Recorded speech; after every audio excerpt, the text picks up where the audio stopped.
गंदी गंदी बस्तियों में ऐसे ही पड़े हैं। सरकार योजनाएं निकालती है लेकिन उन तक लाभ नहीं पहुंच पाता है। उसके बाद ये देखते हैं कि हम बेरोजगारी बहुत है।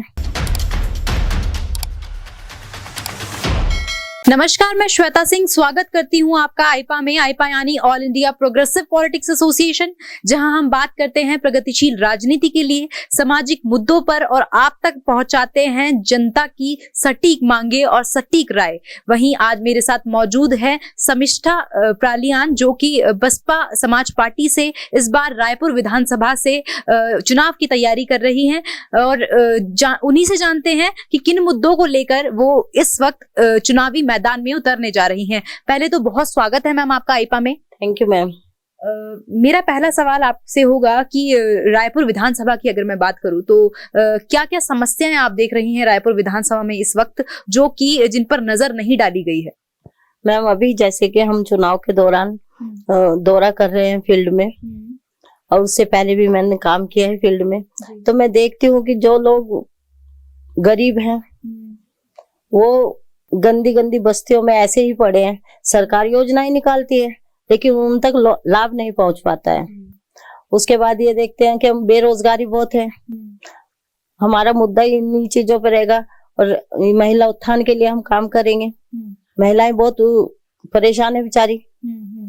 जो भी जहां भी मैं जाती हूँ यही समस्या आती है कि मैम हमारे लिए कोई काम ही नहीं है। जी, तो मेरा जो अब सवाल होगा वो होगा महिलाओं पर।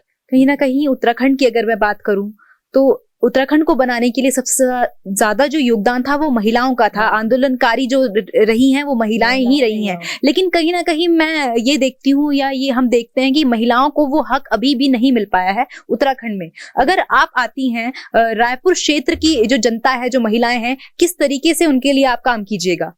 मैम मैं सबसे पहले अपनी बहनों के लिए उनकी शिक्षा को लेके काम करूंगी।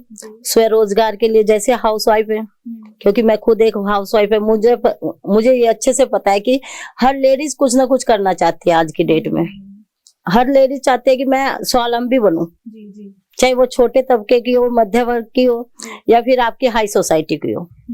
हर लेडीज फील्ड में काम करना चाहती है, तो मैं इसी मुद्दे को लेके काम कर रही हूँ। मौजूदा जो विधायक हैं या मौजूदा जो सरकार है उसके कार्यकाल से कितने संतुष्ट हैं? क्या आपको लगता है मौजूदा जो विधायक हैं उन्होंने रायपुर विधानसभा में विकास कार्य किए हैं?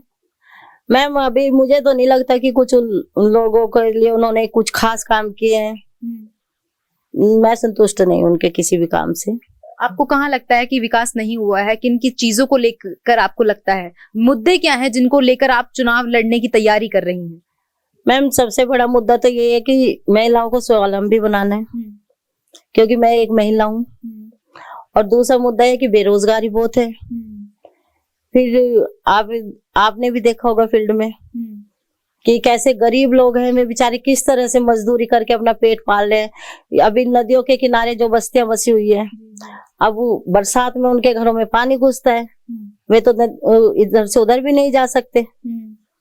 तो ये सब चीजें हैं, गरीबी, बेरोजगारी, शिक्षा है, इन सब मुद्दों पे लेके हम काम करेंगे। जी, आपने भी कहा जो बस्तियां हैं और जो नालों के किनारे या नदी के किनारे बसी हुई हैं, उनके घरों में पानी घुसता है और वो बिल्कुल भी सही जगह पे नहीं रह रहे, बीमारियों का खतरा भी उनके लिए बना हुआ है। तो उन लोगों के लिए किस तरह की प्लानिंग आपके पास है कि अगर आप आती हैं तो उनके लिए किस पक्ष में काम कीजिएगा? मैम यदि मैं इसमें आती हूँ, विधानसभा चुनाव जीत के आती हूँ उन लोगों के लिए, तो सबसे पहले मेरा यही काम रहेगा कि मैं उन लोगों के लिए वहां पे पुस्ता बनवाऊं, सड़कें अच्छे से बनवा दूं उधर से, ताकि वहाँ साफ सफाई का काम अच्छे से हो और मैं रूटीन में अपने काम कर सके, और उनके लिए घर भी अच्छे से बनवाऊं वहाँ पे। अगर मैं बात करूं विधायक निधि की या पार्षद निधि की, तो कहीं ना कहीं बजट आता है कि विकास कार्यों के लिए। आप मानती हैं कि क्या ये जो बजट है, ये जो पैसा है, जनता के हित में लगाया जाता है? क्या संतुष्ट हैं आप इस बात से? मैम मेरे को तो ऐसा लगता है कि जो विधायक निधि में पैसा आता है उसका सिर्फ 10% पैसा शायद लगाते हो, क्योंकि वहाँ विकास तो दिखाई देता नहीं है। एक दो रोड बनवा के दिखा देते हैं मैप में, और सारा अपना इधर का उधर। भ्रष्टाचार बहुत है, उस चीज को कंट्रोल करेंगे। उस चीज को वही कंट्रोल कर सकता है जो एक ईमानदार होगा और जो इन समस्याओं से निकल के बाहर आ रहे हैं जी, जो उन लोगों के बीच में से है जी। रायपुर विधानसभा की अगर मैं बात करूं तो नशाखोरी जो है वो बहुत ज्यादा लिप्त है वहाँ के युवाओं में। अगर मैं बात करूं तो छोटे से छोटे बच्चे आपको नशा लेते हुए मिल जाएंगे। उसके लिए आप क्या कहना चाहेंगी? अगर कुछ बदलाव आप कर पाएंगी तो क्या बदलाव होंगे अगर आप सत्ता में आती हैं तो? उसके लिए यही रहेगा कि हम उन लोगों को अच्छी एजुकेशन देंगे जी, उससे रिलेटेड नॉलेज देंगे। फिर यह है कि सख्त से सख्त कार्रवाई करेंगे जो इस चीज को बढ़ावा दे रहे हैं उन लोगों के खिलाफ, जो हमारे बच्चों को हमारे नौजवानों को भटका रहे हैं, उस चीज को हम रोकेंगे जी। उत्तराखंड की अगर मैं बात करूं, कहीं ना कहीं अभी भी विकास जो है अछूता है। पहाड़ की अगर मैं बात करूं, पहाड़ पे पलायन नहीं रुक रहा है और उत्तराखंड बना ही इसीलिए था कि पहाड़ का विकास हो, लेकिन पहाड़ का विकास को छोड़कर सब कुछ विकास हुआ है, लेकिन पहाड़ का विकास कहीं ना कहीं अभी भी अछूता है। तो अगर बहुजन समाज पार्टी सत्ता में आती है तो पहाड़ के लिए किस मॉडल पर आप लोग काम कीजिएगा? मैम सबसे पहले हम स्वरोजगार पे काम करेंगे, वैकेंसी निकाल लेंगे ताकि हमारे जो बच्चे हैं वो अपने घर पे रह के ही काम करें। जॉब करे तो अपने उत्तराखंड में करें, रोजगार भी करे तो अपने घर में करें, क्योंकि अब बाहर जाके काम करते हैं जैसे अभी कोरोना काल में हुआ, भगदड़ हो गई थी जी। भूखे मर रहे हैं लोग, कितने लोग मरे हैं। क्या किया सरकार ने? कुछ किया उनके लिए? कुछ भी नहीं किया। किसी को रोटी देने से अच्छा है कि आप उसको रोटी कमाना सिखाएं, उसे 2 रोटी कमा के खाना सिखाएं, भिखारी नहीं बनाओ। ये सरकार क्या कर रही है? आपको 10 किलो अनाज दे रही है, चावल चीनी दे रही है, उससे क्या हो रहा है? उससे जिंदगी भर तो नहीं चलेगा काम। स्वावलंबी बनाना है। हमारा मुद्दा ये है कि हम अपने उत्तराखंड को स्वावलंबी बनाएं, आत्मनिर्भर। अगर अपनी क्षेत्र की जनता जो कि रायपुर विधानसभा है, अगर कोई अपील करना चाहेंगी या कुछ मांग करना चाहेंगी तो वो क्या मांगे होंगी? मैं यही अपील करना चाहूंगी अपनी रायपुर विधानसभा की जनता से कि अब तक आप देख रहे हो लगातार दोनों सरकारों को देखा है, इस बार मौका दीजिए, क्योंकि जब आप मौका देंगे तभी तो देख पाएंगे कि बदलाव क्या होता है।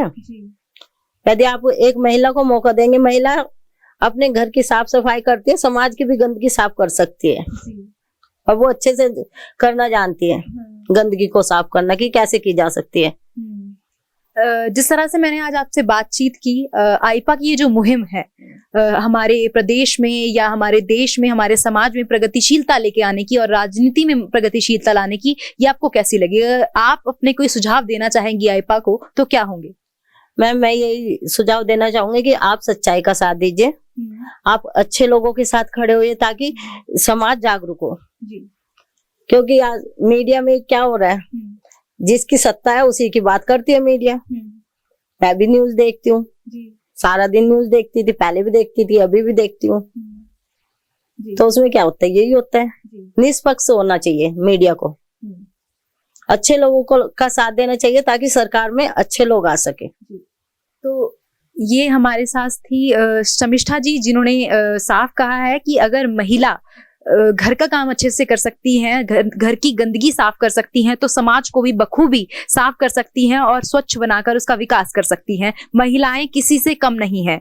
वहीं अगर आपको आईपा की यानी कि हमारी ये जो मुहिम है वो अच्छी लगी तो वीडियो को लाइक कीजिए और चैनल को सब्सक्राइब करना ना भूलें। बने रहिए हमारे साथ। धन्यवाद।